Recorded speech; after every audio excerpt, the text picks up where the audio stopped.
ఎన్నిసార్లు ఒంటరిగా కూర్చొని వచ్చిండు. సమాధానం లేక ఎన్నిసార్లు బతుకున్నాడు. ఒకసారి మనం కుమిలి ఏడుస్తూ ఉంటాం. ఉత్తరాయణ వస్తాయి కనీలు ఊరికి ఏడుస్తూ ఉంటాం. బాధలు బట్టి కుమిలిపోతూ ఉంటుంది మనసు, నలిగిపోతూ ఉంటుంది మనసు. ఆ సమస్యను చూస్తే చాలు ఏదో వైబ్రేషన్, ఆ కష్టం చూస్తే చాలు ఏదో తెలియదు బాధ. అయ్యో ఈ సమస్య పోతుందా, అయ్యో ఈ కష్టం పోతుందా, అయ్యో ఈ అప్పులు పోతాయా, అయ్యో నా పిల్లలు మంచిగా అని చెప్పేసి ఒకసారి మనం ఏం చేస్తామో తెలుసా, కుమిలి వెళ్ళిపోతూ ఉంటామండి. హల్లెలూయా. కుమిలిపోతూ ఉంటుంది, నలిగిపోతూ ఉంటుంది, విరిగిపోతూ ఉంటుంది మనసు.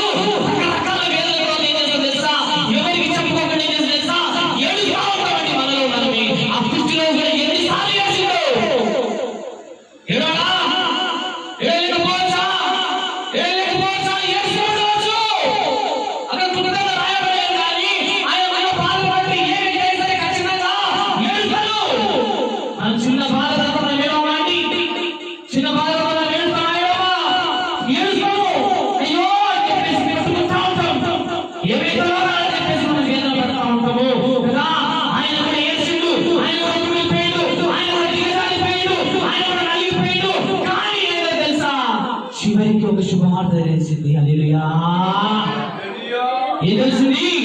చివరికి ఒక శుభవార్త తెలిసింది. ఏందో తెలుసా, పలాని ప్రాంతంలో యేసయ్య వచ్చిందంట, పలాని ప్రాంతంలో మమ్మీ ఉన్నారంట. యేసయ్య దగ్గరికి పరుగున వెళ్ళాలని చెప్పేసి ఒక శుభవార్త తెలిసిందండి. హల్లెలూయా. ఆ కుష్టిలోకి వెళ్ళినట్టుగా ఈ రోజు మనం అందరం కూడా పరుగున ఎక్కడికి వచ్చినామో, పరుగున ఎక్కడికి వచ్చినామో, మందిరానికి వచ్చినామండి, యేసయ్య మందిరానికి వచ్చినామండి. ఎందుకో తెలుసా, ఆయన దగ్గరికి వెళ్తే మనకున్న సమస్య పోతుందని ఆశతో వచ్చినామండి. మనం ఎందుకు వచ్చినామో తెలుసా, ఆయన దగ్గరికి వెళ్తే మనకున్న సమస్య తీరిపోదని చెప్పేసి ఒక నమ్మకంతో వచ్చినామండి. హల్లెలూయా. ఇంతమంది ఈ రోజు వచ్చినామంటే నీ సొంత తలపుల ప్రకారం రాలేదు. కొంతమంది రాలేకుండా అంటే కదా, వాళ్ళ వెళ్ళిపోయారు. నువ్వు అంటే దేవుడు నిన్ను పిలుచుకొని వస్తే నువ్వు వచ్చినావు బిడ్డ. ఈ రోజు నువ్వు దేవుడు రమ్మంటే నువ్వు వచ్చినావు బిడ్డ, దేవుడు నిన్ను పిలుస్తాను వచ్చినావు బిడ్డ. ఎందుకో తెలుసా, ఇక్కడికి వస్తే ఏమైంది తెలుసా, నీకు ఆదరణ కలిగించాలని దేవుడు నిన్ను రమ్మన్నాడు. నీ హృదయంతో దేవుడు మాట్లాడని నీ పిలుచుకున్నాడు కదా. దేవుడు మాట్లాడుతున్నాడు ఒకటే, ఆ కుష్ఠరోగి ఆయన ఎద్దుకు వచ్చేసిందంట. హల్లెలూయా. ఏం చేశాడు కుష్ఠరోగి? యేసయ్య దగ్గరికి వచ్చిండండి. యేసయ్య దగ్గరికి వచ్చిండండి. యేసయ్య దగ్గరికి వచ్చి ఒకటే మాట మాట్లాడుతున్నాడు, తండ్రి నీ చిత్తమైతే నన్ను స్వస్థపరుస్తావా, స్వస్థపరుస్తావా అని చెప్పేసి మోకాళ్ళ మీద ఉండి అడుగుతా ఉంటే దేవుడు ఏం చేశాడు తెలుసా, నేరుగా ఆయన దగ్గరకు వచ్చి నిన్ను ముట్టడం నా చిత్తమే అని చెప్పేసి ఎప్పుడైతే యేసయ్య ఆయన ముట్టిండో ఆయనకున్న కుష్ఠరోగం అంతా ఏమైపోయింది, విడుదలైపోయింది. హల్లెలూయా. ఏమైందో తెలుసా, ఎన్నో ఏళ్ళ నుంచి ఉన్న రోగం అండి అది, ఎన్నో సంవత్సరాల నుంచి ఉన్నటువంటి బాధ అండి, ఎన్నో కాలాల పాటు బాధపడుతున్న జబ్బు అండి. ఆ జబ్బు ఏమైందో తెలుసా, ఆయన దగ్గర రాగానే ఒక్క క్షణములో విడుదలైపోయింది. హల్లెలూయా. ఒక క్షణంలో ఏమైపోయింది, విడుదలైపోయింది. నువ్వు అనుకుంటున్నావు విడుదలైతదా కాదా, స్వస్థత కలుగుతుందా కాదా, అయితదా కాదా అని చెప్పేసి నువ్వు అనుకుంటున్నావు. కాదు, ఖచ్చితంగా నా దేవుడు చేసే తీరుతాడు. ఖచ్చితంగా నా తండ్రి విడుదల ఇచ్చే తీరుతాడు. ఖచ్చితంగా నా యేసయ్య కార్యం చేసే తీరుతాడు. ఆ కుష్ఠరోగానికి స్వస్థత కలగాలని ఎంత సంతోషించి ఉంటాడో. ఉండడా, ఎన్నిసార్లు ఎగిరి గంతలేసి ఉంటాడు, ఎంతమందికి చెప్పుకొని తిరిగి ఉంటాడు. నాకు స్వస్థత కలిగింది, నా తండ్రి ముట్టిండు, నాకు స్వస్థత కలిగింది, నా యేసయ్య కార్యం చేసిండు అని ఎంతమందికి పరుగుపాటున వెళ్ళి చెప్పుకొని ఉంటాడు. ఎంతమంది దగ్గరికి వెళ్ళి ఆయనకు ఉన్నటువంటి కార్యం వివరించి ఉంటాడు.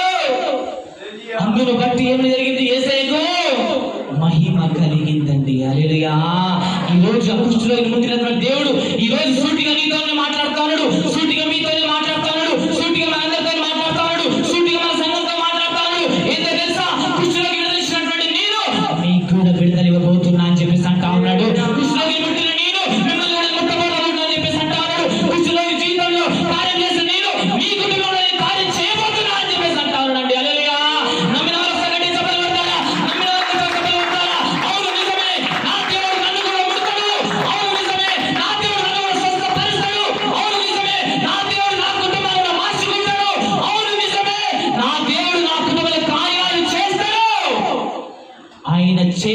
సమర్థుడు. ఆయన మధ్యలో వదిలేసే దేవుడా, వదిలిపెట్టే దేవుడా. ఆయన వదిలిపెట్టే దేవుడు కాదు. ఆయన పట్టుకున్నాడంటే నువ్వైనా వదిలిపెడతావేమో కానీ అమ్మా, ఆయన వదిలిపెట్టే దేవుడు కాదు బిడ్డ. మనమైనా సరే ఏం చేస్తాము? వదిలేస్తాం. కానీ ఆయన మనల్ని వదిలేస్తాడా? వదిలేసే దేవుడు కాదు. ఆయన పట్టుకున్నాడంటే కదా ఖచ్చితంగా మేలు చేసే దేవుడు. ఈ రోజు దేవుడు మాట్లాడుతా ఉన్నాడు, ఒకటే మాట్లాడుతా ఉన్నాడు. ఏందో తెలుసా? కుష్టి రోగిని విడుదలివ్వలేదా బిడ్డ? వెలివేసిన వారిని నేను విడుదలిచ్చిన కదా బిడ్డ. పక్కన పెట్టేసిన వాళ్ళని కూడా నేను విడుదలిచ్చిన కదా బిడ్డ. ఆ బిడ్డని స్వస్థత తలగానే పెట్టుకున్నా కదా, నేనెందుకు నిన్ను ముట్టనమ్మా అని చెప్పేసి అంటాను. వాళ్ళు ఏం చేసారు? ఆ కుష్టివాళ్ళు ఏం చేసారు? పక్కన పెట్టేసారు, వెలివేసి. ఒక్కోసారి మన చుట్టూ ఉన్నటువంటి బంధువులు కూడా మనల్ని ఏం చేస్తూ ఉంటారు? వెలివేస్తూ ఉంటారు, పక్కన పెట్టేస్తూ ఉంటారు. వేస్ట్ కాగితం అని చెప్పేసి పక్కన పెడతా ఉంటారు, చిత్తు కాగితంలాగా పక్కన పెట్టేస్తూ ఉంటారు, పప్పులో వచ్చే కరివేపాకులాగా తీసి పక్కన పెడతా ఉంటారు. వీళ్ళతో మాకు అవసరం లేదన్నట్టుగా చూస్తూ ఉంటారు, వీళ్ళతో మాకు సంబంధం లేదన్నట్టుగా ప్రవర్తిస్తూ ఉంటారు. అయినా కూడా మనం బాధపడాలా? అయినా కూడా మనం కృంగినా పక్క తినని ఇక్కడైతే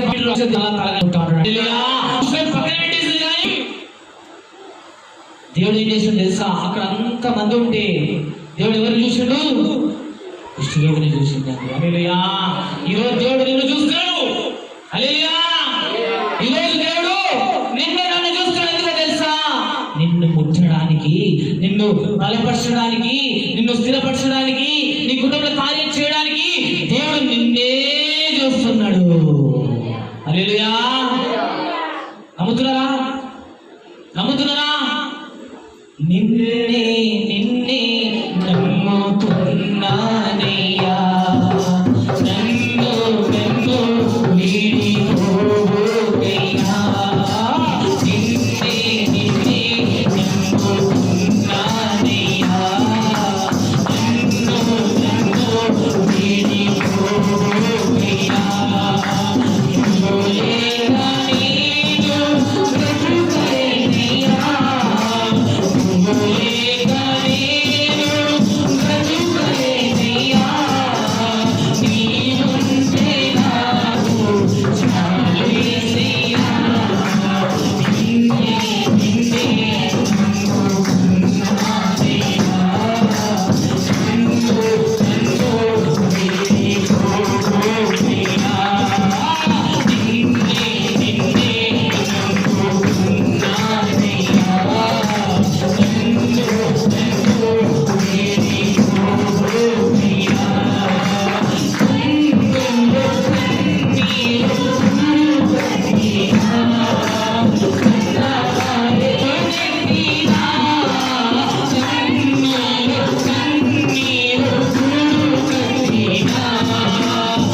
నిన్నే మరి పెడుతున్నానయ్యా.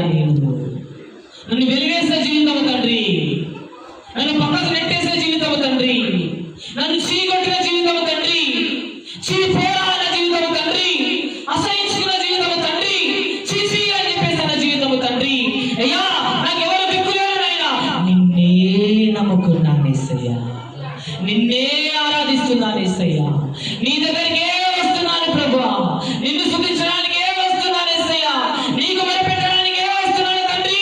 అయ్యా నువ్వే నాకు దిక్కయ్యా అని చెప్పేసి ఎంతలా మొరపెట్టి యేసయ్య దగ్గరికి వచ్చి మొరపెట్టిండో కానీ ఆయన మొర దేవుడు ఆలకించిందండి. హల్లెలూయా. ఆయన మొర